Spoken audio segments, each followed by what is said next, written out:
Okay, we got our shirts on. 90 Day Fiancé, before the 90 days, season If it was any 5. more exciting, I'd need a seatbelt. Episode 14. So I feel like the premise of all of the 90 days are they introduce you to like one of the worst people that you've ever met, and then you meet their partner who is even worse. Clearly Johnny and Ella are not going to ever meet because we didn't even see them this episode, or I don't think the last one. They just show up sporadically, whatever. So we're not going to see them. But I feel like in every one of these cases, whenever someone does something bad, the other partner figures out a way to then do something worse. Because you're just like, I don't like any of these people. None of these people should get married. None of these people should get married to anyone. Maybe Hamza. I almost forget that he's on the show because he speaks so little English and he speaks so little that you kind of forget. He's like a third wheel in his own relationship. It's like he barely registers. What's her name is definitely like 2. Memphis is all over the place. But it's just like, so anyway, so last week someone mentioned that they felt like I wasn't being hard enough on Gino. So fair enough, let me make sure. He's a creep. His eyes are always doing weird things. He answers like he first has to remember how to be human. Because every time she says something, he's like, what? Like, it's just crazy. I don't like Jasmine either. But I guess I haven't been hard enough on Gino, so I want to make sure to correct that. Because I don't want to give any impression that I'm on anyone's side here. I'm on no one's side. Maybe a tiny bit Hamza. But otherwise, I'm on anyone's side, because everyone's awful. Who do you want to start with? Panama. So Gino and Jasmine. Sure. Okay, so anyway, let me replay how we got here, which is he showed her nudes. Didn't just show her nudes like, here's my girlfriend's nudes. Sent them electronically to his ex-girlfriend. Who's only topless. Only topless. Because that makes it all better. To make her feel bad, which is kind of like, of all of the reasons why you shared your nudes, short of like, I mean, it's a pretty awful, there's not a good reason to share someone's nudes, but that's a pretty awful one. I wanted to tell my ex, who I still talk to, I want to make her feel bad too. It's like, well, way to damage 2 people's lives and you claim you've loved. So that's what happened. And rather than just sticking to that, she's like, I want to see your phone. You went on a trip years before, like 4 years before you met me. 6. But who's well, I don't know how long they've known each other, so I was taking off a couple of years just in case. Oh. Anyway, and then he's the one who runs off. And I was like, way to turn a like legitimate concern into a stupid concern. So then she goes after him and apologizes and is like, okay, what can you make up? And I'm like, what is happening? He's the one who showed your nudes around, and somehow you turned this into the stupidest fight about a trip. And now you're apologizing, or you're sort of the one who's having to chase after him. Like, none of this makes sense. It was just the dumbest thing ever. So then the next day, he apologized to her and gets proposed. I was like, why are they playing sad music? I guess it was to be romantic, but I think sad is more fitting. Pouring rain. Turns the ring box toward himself, I guess so she couldn't see the ring. Didn't want to get too close of a look at a $200 ring. And, she doesn't know that yet. I mean, just wait. It's not about the ring size, except I'm sure with Jasmine it's about the ring. I'm positive that for her it's about the money he spent. He's like, it's not about the money, it's about the thought. Which is true. I mean, John's bought me very nice rings that I cherish that weren't terribly expensive, but give me that look. But I love him. I guess that's the big difference. I love him. He's a good man. He's not doing terrible things like taking nudes and showing them to his ex-wife to make her feel bad.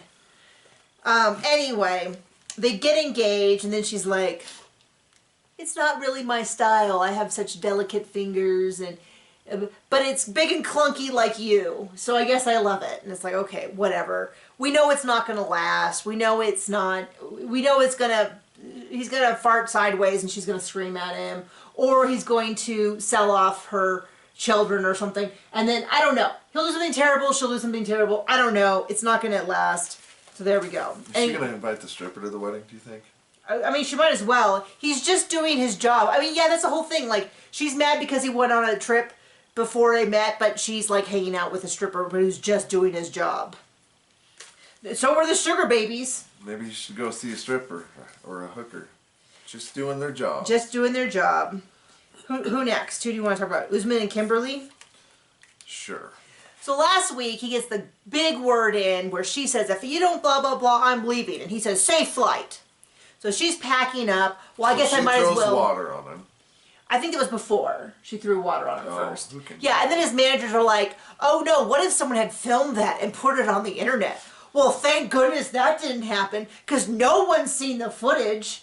No one will ever see it. There's nothing to ruin a reputation quite as fast as getting water thrown on you. Yeah. Yeah, and then getting it put on the internet where people could see it. Gosh, wow. Anyway, and I mean, I get that they don't want them to say things like, that would have been really embarrassing, but not as embarrassing as you filming. They try to pretend that that's not happening. I will say, though, it's kind of funny in a season where I have to watch everyone's subtitles, that Usman talking to his managers are one of the few scenes where everyone's speaking English. And they don't really, you know, like, no one else is speaking the same language as their partner, but Usman and his people could all have a conversation in English so that it's easier for us to watch, which I appreciate because it's hard to take notes and read subtitles. I can listen and take notes. Can't really, so we're constantly playing this game of like, John was laying down with the dog was farting everywhere. And he's like, what just happened? And I'm like, I don't know, I was writing down the last thing that happened. And we have to rewind. And he's like, don't rewind. Anything we miss is God's will. Anyway, my thing is... What's your thing? My thing is that this whole season, we've all been saying he's not that into her. And he's not. He's clearly not that into her. But I don't know. But people are acting like he deserves better, which I'm not on board with, because watching him... So he texts her, says, come... Like, she's ready to leave. Let her go. Let her go. But instead he's like, oh, come down. He's got a beach thing all set up and he sings her a song. And I'm like, I'm embarrassed for you. How you're like begging her to take you back. It's like... Do you think it's some weird old white woman fetish? I mean, it's got to be something. I mean, people think it's because he just wants the one stay in the show. 2, he wants that Xbox back. 3, there's something she's doing that... I mean, he keeps talking about how she's so loyal. And I'm like, get a dog.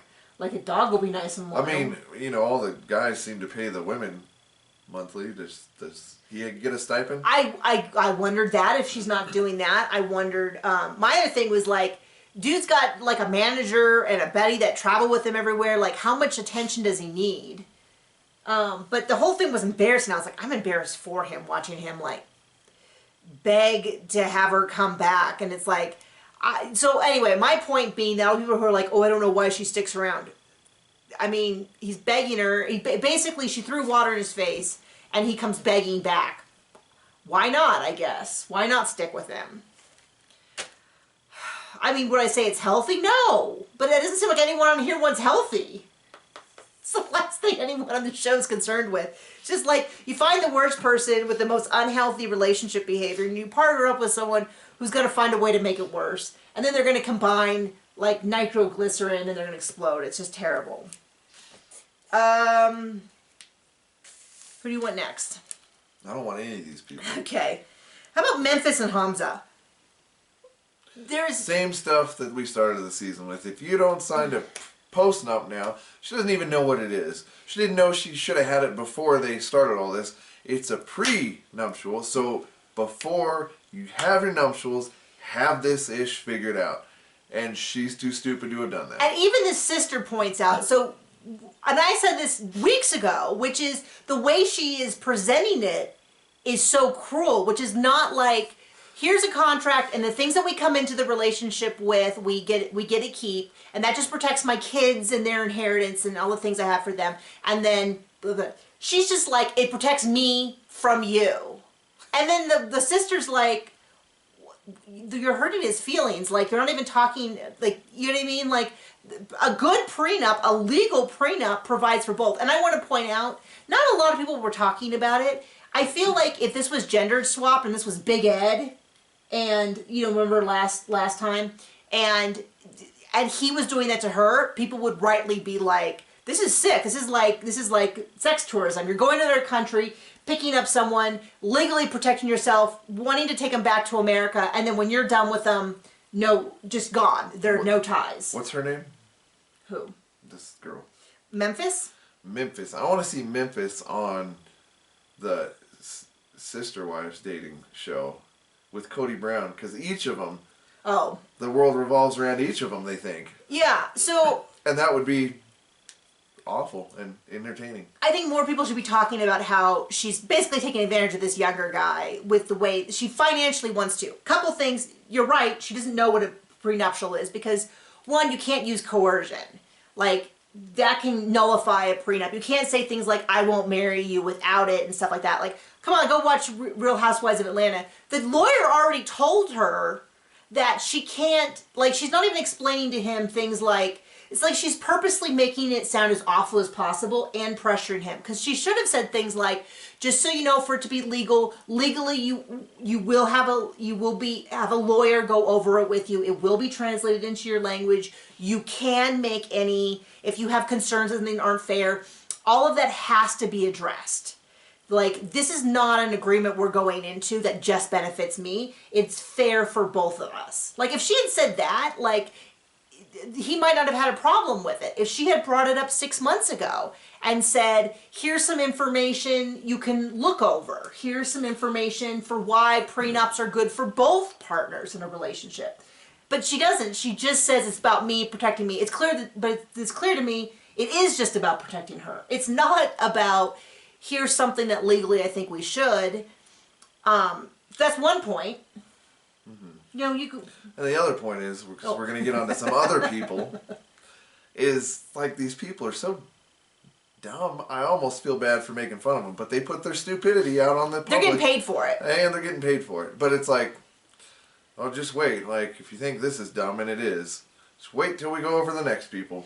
Well, I was going to say the second point is, I forgot my second point. Is the K-1 visa. Has its own laws and own rules around it that a prenup does not negate. And I don't know all of the rules, but I know... As if she's looked up any of that. Well, she should have, because I'm pretty sure... And I don't know all the intricacies, but there are rules about it. If you bring someone over on a K-1 visa, you don't just get to say, see ya, and kick them out if you want to get a divorce. And the sister was right in that she was like, the way you're talking to him... and talking about all this is really hurtful. And then eventually he goes, okay, fine, I'll sign a postnup. Well... No, you don't have to at that point. I mean, the thing is, it's not even a he said, she said.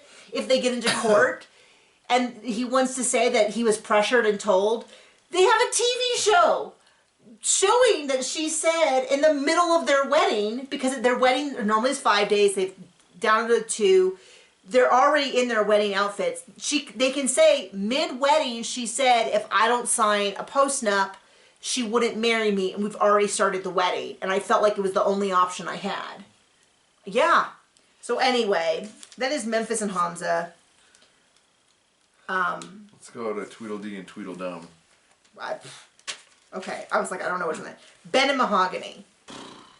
I have no interest in them. It actually fills me with rage. I mean, I think they're compatible and they should work out, you know? Stupid and scammer. Well, I mean, this is the whole thing. This whole storyline of he's not who he says he is. Yes, he is. He's exactly. He's been completely consistent the whole way through. He's a creepy 50-year-old man who's deluded about what kind of women he should be with. Wants to find someone 30 years younger than him who worships him to give him kids. And I saw enough text messages, we all did, to know that that's what she was telling him for months. Yes, I want to have your babies. Yes, I want to do this, I don't want to make the same mistakes. And now she's like, well, I didn't know you didn't get along with your ex-wife. What are you talking about? No, it's so good he's still married and they're together. Like, what? Well, I know. It's like, I haven't seen this. So this whole thing, I don't know how it's fake, but it's fake. There's a million ways it could be fake. And it is. And it is. I just don't know which one it is. But I don't care. I don't care because I feel like it only would have been interesting as soon as this happened, we had gotten like the producers interviewing her and saying, we saw the text messages. You said this. You know what I mean? Like, now you're saying that, like, I mean, sure they have millions, literally millions of words of text messages they could go through. She's saying she loves him, but now she's saying they weren't boyfriend, girlfriend. Like, I need someone to, like, actually do something. Anyway, infuriated because it's like he's forcing us to watch this, and it's so bad. It's not even so bad it's good, it's just bad because it's so inconsistent. So anyway, he spends all night blowing up her phone. And my thought was, if I was on a trip in a separate room with someone, and they had kind of gotten mad at me, and I texted them and they didn't text me back all night or morning, I wouldn't assume that breakfast was on. So she's got breakfast, she's there with her parents are like, surprise! It's really disrespectful he didn't show up. What are you talking about that didn't show up? But then, this is why I'm like, I don't know how it's faked, because I don't know whether he's in on it and he's trying to make a storyline where he's like, what if I show up and you pretend you're someone else? I hope so, because, I couldn't see he's got an IQ past 20. Because anyway, with the way, because then he's like, well, I didn't go because blah blah blah blah blah, and it's like because he didn't know it was on, and then she's like, then the dad brings up the Bible, and I'm like, I don't want to hear Ben talking about the Bible. The dad's like, well then this book of the Bible, and I was like, oh why does everyone keep thinking that I care? We care what the Bible says, but I don't care what you think the Bible says, and I don't think atheists care what the Bible says. And it's like. The opposite of like sharing the word is like turning everyone off to it. Anyway, then I can't even watch half this. Then she keeps pretending she doesn't speak English. And then they have to use a translator app. And then it's like, I don't understand why they're using the translator app, because did she tell him that she was using the translator app when messaging? Because it's clear that she's fully fluent. You've worked with people who are less fluent than her and only spoke English. Like complicated ranch tasks, like go out to this field, do this, all this kind of stuff. And she's fully fluent, barely even has an accent, and we're supposed to pretend that they still need to use... It's like someone told them... It's one thing when somebody's motivated to understand and do stuff. Well, it's like... And like, oh, I could just get free publicity on TV and be a dumbass. Well, it's like, yeah. I mean, it really feels like one or the other or both are like, oh, we're going to use this translator app, but get so into it they forget that they're supposed to be using the translator app because it's just easier and faster to talk. I wouldn't be surprised if he isn't partially, it sounds like he is partially fluent in Spanish. She's fully fluent in English, and they're pretending to use this app, I don't know, to torture us? To drag this on longer? So then anyway, she comes and gives him some letter from her dad, and I'm like, I don't care what your dad said. We still haven't addressed the fact that she's I don't care about that actor they paid to have act as her dad. Or who, anyway. Because who knows? I don't believe any So of anyway, this. she gives him some note. I don't even care. And then the next day they're supposed to leave, and she's gone. And she's left. And it's supposed to be this big, like, upsetting thing. I don't care. I don't care. The whole thing's been a scam. He just can't believe it. He can't believe it. After telling her to leave the night before, he can't believe that she left. So then anyway, they go, and he has to get a car for $250. And I'm like, just have that car take you directly to the airport with all your stuff. But I guess you won't get paid for the last episode if you do that. But I can't, I don't know, at this point I can't imagine there's, short of the tell-all, and people have told me the tell-all is going to be awful. Because the only thing I wanted the tell-all... No way. Is for the tell-all to be like, what the blank were you guys doing? Because this is clearly not making any sense. Like, were you giving her money and so she's pretending? Are you guys, I don't know. Because someone did say that they saw Ben and Mahogany, like, holding hands at a mall, and they were like, don't tell anyone.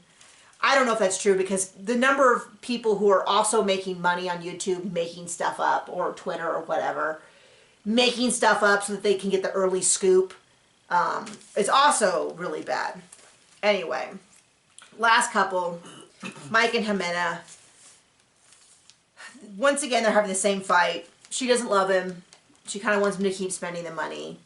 He talks to the mom. The mom is like, just give her time. And then the mom tells Ximena, you trash monster. He's paying for everything. He's the only one who's ever been even half nice to you. Hasn't gone to jail. Hasn't tried to kill you. You know, like, the bar's really low, dear. Stick with him. I mean, to be fair, well, this is the thing. My attitude, she doesn't need to be with him. She doesn't want to be with him. She should have broke up with him when he went home. And she was like, this is not working. She should have broke up.